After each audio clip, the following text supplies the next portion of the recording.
Imagine stepping outside your home on a quiet Tennessee morning. The air is thick, the summer heat already rising. You're thinking about nothing more than your coffee, maybe work, maybe the weather. But then, your eyes fall to the ground. And what you see stops you cold. A baby. A baby girl, only 7 months old, lying in your front yard. Alone. Crying. No parents in sight. No stroller. No car parked nearby. Just the sound of her sobs, echoing into the stillness. Now stop and ask yourself, what would you do? Call 911. Rush to scoop her up. Freeze in horror, trying to understand how she got there. Let me know in the comments right now, what would your very first reaction be if you found a baby abandoned in your yard? Because for one Tennessee family, this nightmare was very real. And what they didn't know then, was that this baby's cries were the first warning of something even darker. A chain of events that would unravel into one of the most shocking family massacres the state has ever seen. July 29, 2025. Dyer County, Tennessee. The morning began like any other. A small, rural community, farmhouses, winding roads, the kind of place where everyone knows each other's name. Crime here isn't exactly front-page news. But that morning, at around 9 a.m., a local resident walked out into their front yard, and froze. There, resting in the grass, was a 7-month-old baby girl. She wasn't in a car seat. She wasn't in a stroller. She wasn't with her mother or father. She was just there. Alone. Her diaper was dirty. Her skin was flushed from the rising heat. But somehow, she was alive. The resident rushed to call 911. Within minutes, sheriff's deputies arrived, bewildered. How did this baby get here? Who had left her? And where were her parents? Neighbors came out of their homes, drawn by the flashing lights and frantic voices. Rumors began to spread almost immediately. Was she kidnapped? Did someone abandon her? Is this some kind of sick prank? But no one could have predicted what would come next. Because just hours after this baby was found, investigators would stumble upon a discovery that made the entire county shudder in disbelief. 4 dead bodies. All connected to this baby. All family. That little girl belonged to Adrianna Williams and James Wilson. Adrianna, only 24 years old, was described by friends as full of life, a devoted mother who had embraced parenthood with everything she had. James, her partner, was hardworking, the kind of young father who wanted to build a future for his family. The baby's grandmother, Cortney Rose, was a cornerstone of the family, strong, loving, protective. And then there was Matthew Wilson, Adrianna's younger brother, still carving out his path in life. This was not just any family. They were close-knit, bonded by love, and anchored in small-town values. And in a single day, 3 generations of that family would be wiped out. Hours after the infant was found in that front yard, authorities received another call that would change everything. On a quiet rural road in Dyer County, Tennessee, deputies arrived at a property where the unimaginable had occurred. Inside, they found 4 bodies. Adrianna Williams, 24, mother of the infant found abandoned earlier. James Wilson, her partner, also 24, hardworking, a man whose life revolved around family. Cortney Rose, Adrianna's mother, the matriarch of the family. Matthew Wilson, Adrianna's younger brother, only in his early 20s, full of life and plans. All had been murdered. Brutally. In their own home. The exact details of the killings were not released publicly, but the fact remained, these were not random acts of violence. Someone had targeted this family with precision. The baby's survival stood out as a chilling contrast to the devastation inside the home. It begged the question, why? As news spread, the small town of Dyer County was gripped by fear and disbelief. Neighbors gathered outside the crime scene. Whispered rumors circulated.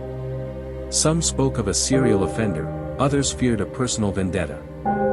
One neighbor told local news. "You never think something like this could happen here. We're a quiet community, everyone knows everyone.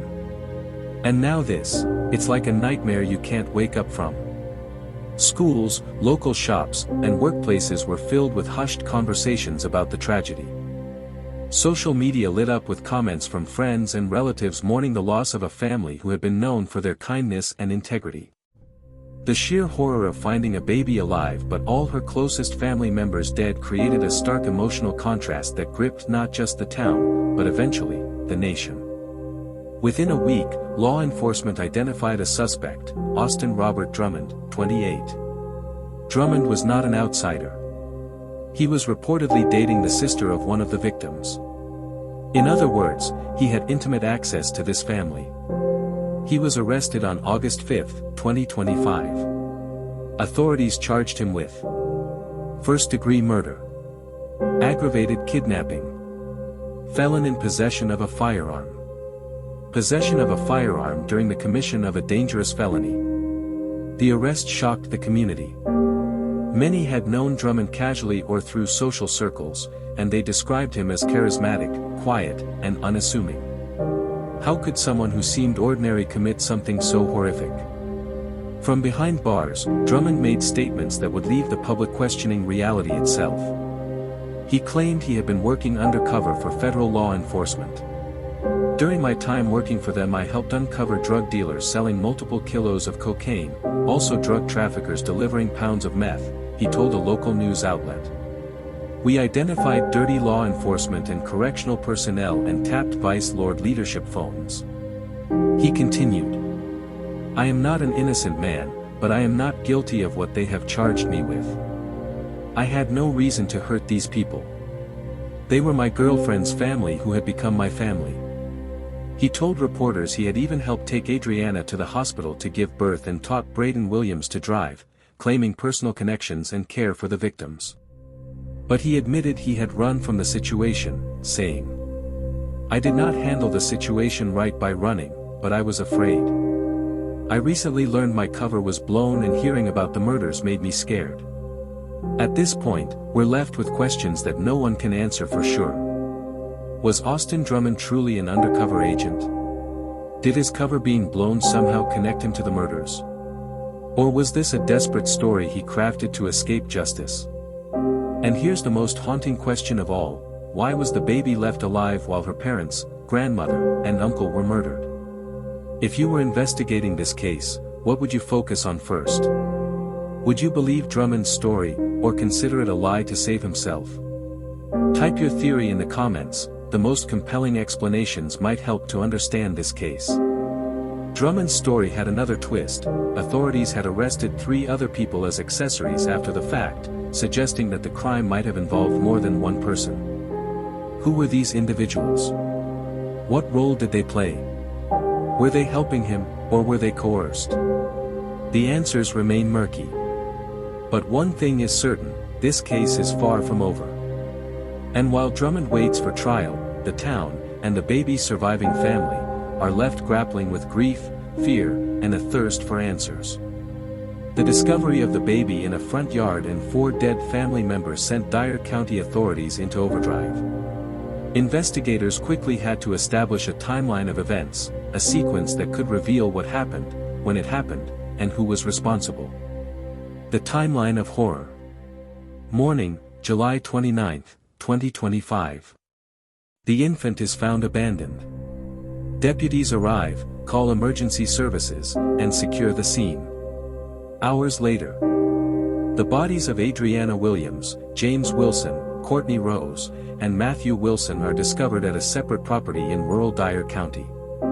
Investigation begins immediately. Authorities canvass the area, interview neighbors, and gather surveillance footage from nearby homes. Every piece of evidence tells a fragment of a story, but the pieces are scattered, and some appear contradictory. Investigators learned Drummond had close access to the victims through his relationship with a family member. Witnesses placed him near the area during the hours of the murders. He had a criminal history involving firearms, which authorities flagged in relation to the ongoing investigation. Yet, even with these clues, the exact motive was unclear. Drummond's assertion that he was an undercover agent complicated the investigation. "I helped federal authorities uncover major drug operations," he claimed. "I am not guilty of these murders." The problem? Law enforcement could neither confirm nor deny his story publicly. This raised new questions. Was Drummond telling the truth, making him a tragic figure caught in circumstances beyond his control? Or was this a fabrication designed to mislead investigators and the public? Comment below if you think an undercover claim like this could ever be real. Would federal authorities leave an agent unprotected while 4 people were killed around them? Authorities reconstructed the scene carefully. Multiple entry points were examined in the victim's home. Fingerprint analysis was performed, but certain surfaces were wiped clean. Cell phone data from Drummond and victims was analyzed, creating partial location trails. Some evidence suggested rapid movement between the baby's location and the home of the victims, supporting the theory that the suspect acted with both knowledge and planning. Other elements puzzled investigators. Why leave the baby alive? Were there other individuals involved? Remember, 3 people were arrested as accessories after the fact. These questions became the backbone of the ongoing investigation, keeping the case in the headlines and fueling public speculation. The Dyer County community began to piece together the story themselves. Neighbors described Drummond as friendly but private, someone who could easily move unnoticed in the small town. Some expressed anger, disbelief, and fear. Others were perplexed by his claims of being undercover. One neighbor told reporters, "I can't believe someone we knew could do something like this, or tell such a story and expect us to believe it." Social media became a platform for debate. Some defended Drummond, claiming the police should verify his undercover story. Others vilified him as a cold-blooded killer. The contrast between the abandoned baby and the slain family became a symbol of horror and innocence lost, intensifying public interest. This leaves one question: if Drummond truly was undercover, could someone else have committed the murders? Or, did he carefully craft a story to escape blame? Austin Drummond's claim that he had been working undercover for federal authorities added a layer of complexity to an already baffling case. "I am not an innocent man, but I am not guilty of what they've charged me with," Drummond told reporters from jail. "During my time working for them, I helped uncover drug dealers selling multiple kilos of cocaine, and drug traffickers delivering pounds of meth. I even helped identify dirty law enforcement and tapped Vice Lord leadership phones." At first glance, this sounds like the plot of a Hollywood thriller, a man secretly embedded in criminal networks, whose cover was blown, leading to chaos. But reality is far murkier. Law enforcement has neither confirmed nor denied Drummond's claims. If true, this would make the situation far more complicated than a simple murder. If false, it could be the most audacious attempt to fabricate innocence the case has seen. Drummond's story also raises chilling questions. Was the baby spared because she represented something personal to him? Was the rest of the family killed in a calculated act to cover up other crimes? Or was it an impulsive act gone tragically wrong? These are the questions investigators, and now the public, are struggling to answer. Adding to the mystery, authorities arrested 3 other people as accessories after the fact. Who were they? How involved were they? Were they coerced, willingly complicit, or trying to help Drummond? Official statements remain sparse, but early reporting indicates that these individuals were connected in some way to the suspect, either as friends, acquaintances, or through the family network. The presence of multiple alleged accomplices adds layers to the story. This was no longer just a one-man crime. It could be part of a larger web of involvement, or a desperate attempt to implicate others to dilute responsibility. And that's where the case takes an even darker turn. What kind of person could commit this? Experts analyzing the case suggest several possibilities. Personal betrayal or revenge. Drummond had connections to the family through his romantic relationship. Could personal grievances have escalated into catastrophic violence? Cover-up of criminal activity. If Drummond's claims of undercover work are true, he may have feared exposure of illegal operations. Could the murders be an extreme measure to protect himself or others? Impulsive violence. Some psychologists argue that the contrast between sparing the baby and killing the adults could suggest impulse-driven violence, a combination of rage, fear, and desperation. Each theory is plausible in isolation, yet none fully explains why the infant was left alive. Let's reconstruct what investigators believe happened. Early morning, Drummond allegedly visits the family property. The infant is present. Mid-morning, unclear sequence of events leads to the murders. Shortly after, baby is placed outside, alive but abandoned. Hours later, Drummond is seen fleeing the area. Evidence points to careful planning, the rapid movement, leaving the baby alive, and the alleged coordination with others. Yet, certain details remain missing, such as: why were some witnesses not able to identify him immediately? How did Drummond's alleged undercover activities intersect with the crime? Were the accessories present during the killings or only after? The tragedy quickly captured national attention. News outlets reported the crime extensively. True crime forums and Reddit threads exploded with theories. Social media users debated Drummond's guilt, motives, and the possibility of him being an undercover agent. Locally, the community remained in shock. Candlelight vigils were held for the victims. "We're trying to make sense of it," one neighbor told reporters. "I don't know how anyone could do this. And yet, the baby survived. That's the part one can't get my head around." This emotional contrast, innocent life spared amidst horrific death, made the case unforgettable and fueled ongoing national interest. If Drummond truly was an undercover agent, who else might have been implicated? What role did the three accessories play? And most importantly, why is the infant alive while the rest of the family is gone?